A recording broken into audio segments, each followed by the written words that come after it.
ಶಿವಮೊಗ್ಗದಲ್ಲಿ ರೆಬೆಲ್ ನಾಯಕ ಈಶ್ವರಪ್ಪ ಅವರು ಭವಿಷ್ಯ ನುಡಿತಾ ಇದ್ದಾರೆ. ವಿಜಯೇಂದ್ರ ಅವರ ಹುದ್ದೆಗೆ ಸಂಬಂಧಪಟ್ಟಂತೆ ಅಷ್ಟು ಮಾತ್ರ ಅಲ್ಲ, ನನ್ನ ಮಗನಿಗೆ MLC ಮತ್ತೆ ನನಗೆ ರಾಜ್ಯಪಾಲರನ್ನಾಗಿ ಮಾಡ್ತೀವಿ ನಿಮಗೆ ಅಂತ ಆಫರ್ ಅನ್ನು ಕೊಟ್ಟಿದ್ದಾರೆ. ಬಟ್ ನನಗೆ ಸ್ಥಾನಮಾನ ಮುಖ್ಯ ಅಲ್ಲ, ಪಕ್ಷ ಉಳಿಯೋದು ಮುಖ್ಯ ಅಂತ ಹೇಳ್ತಾ ಇದ್ದಾರೆ.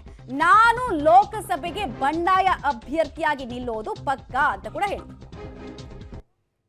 ಅವರಿಗೆ ಲಿಂಗಾಯತರು, ಒಕ್ಕಲಿಗರು, ಹಿಂದುಳಿದವರು, ದಲಿತರು ಅಲ್ಲ, ತನ್ನ ಮಗ ಆಗ್ಬೇಕು. ಆ ವ್ಯವಸ್ಥೆ ವಿರುದ್ಧ ನಾವು ಹೋರಾಟ ಮಾಡ್ತಿರೋದು. ನನಗೆ 100% ವಿಶ್ವಾಸ ಇದೆ. ಈ ಚುನಾವಣೆ ಮುಗಿತಿದ್ದಂಗೆನೆ ಶಿವಮೊಗ್ಗ ಲೋಕಸಭಾ ಕ್ಷೇತ್ರದಲ್ಲಿ ನಮ್ಮೆಲ್ಲ ಕಾರ್ಯಕರ್ತರು ಜಯ ಆಗ್ತಿದ್ದಂಗೆನೆ ವಿಜೇಂದ್ರ ರಾಜ್ಯದ ಭಾರತೀಯ ಜನತಾ ಪಾರ್ಟಿ ಅಧ್ಯಕ್ಷ ಸ್ಥಾನಕ್ಕೆ ರಾಜೀನಾಮೆ ಕೊಟ್ಟೇ ಕೊಡ್ತಾರೆ. ನಮ್ಮೆಲ್ಲ ಕಾರ್ಯಕರ್ತರು ಜಯ ಆಗ್ತಿದ್ದಂಗೆನೆ ವಿಜೇಂದ್ರ ರಾಜ್ಯದ ಭಾರತೀಯ ಜನತಾ ಪಾರ್ಟಿ ಅಧ್ಯಕ್ಷ ಸ್ಥಾನಕ್ಕೆ ರಾಜೀನಾಮೆ ಕೊಟ್ಟೇ ಕೊಡ್ತಾರೆ.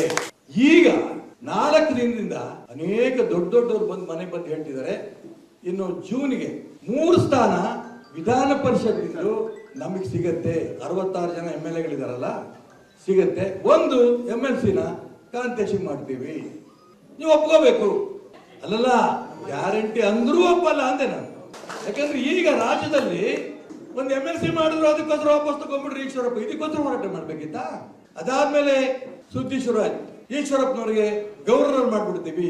ನಾನು ಅದಕ್ಕೋಸ್ಕರ ಹೇಳ್ತೀನಲ್ಲ, ಯಾವ ಸ್ಥಾನಮಾನ ಕೊಟ್ಟರು ಕೂಡ ನನ್ನ ಮಾನವನ್ನು ನಾನು ಕಳ್ಕೊಳಕ್ ತಯಾರಿಲ್ಲ, ನನ್ನ ಪಕ್ಷವನ್ನು ಕಳ್ಕೊಳಕ್ ತಯಾರಿಲ್ಲ. ಅದಕ್ಕೋಸ್ಕರ ಸ್ಪರ್ಧೆ ಮಾಡೋದು ಖಾತ್ರಿ. ನಾಮಿನೇಷನ್ ದಿನ ದೊಡ್ಡ ಸಂಖ್ಯೆಯಲ್ಲಿ ಗೆಲ್ಲಕ್ ಹೊರಟಿರೋದು ನಾವು. ಇದು ಶಿವಮೊಗ್ಗ ನಗರ ಅಲ್ಲ, ಜಿಲ್ಲೆ ಅಲ್ಲ, ಕರ್ನಾಟಕ ರಾಜ್ಯ ಅಷ್ಟೇ ಅಲ್ಲ, ಇಡೀ ದೇಶದಲ್ಲಿ ಶಿವಮೊಗ್ಗ ಲೋಕಸಭಾ ಕ್ಷೇತ್ರದಿಂದ ಈಶ್ವರಪ್ಪ ಗೆಲ್ತಾರೆ ಅಂತ ಒಂದು ಸೂಚನೆ ಇದೆ. ಆಶ್ಚರ್ಯ ಆಗಿತ್ತು ಅಂದ್ರೆ ನಮ್ಮ ಹತ್ರ 10 ನಿಮಿಷ ಮಾತಾಡ್ಬೇಕು ಅಂತ ಒಂದು ಮನೆಗೆ ಕರ್ಕೊಂಡು ಹೋದ್ರು.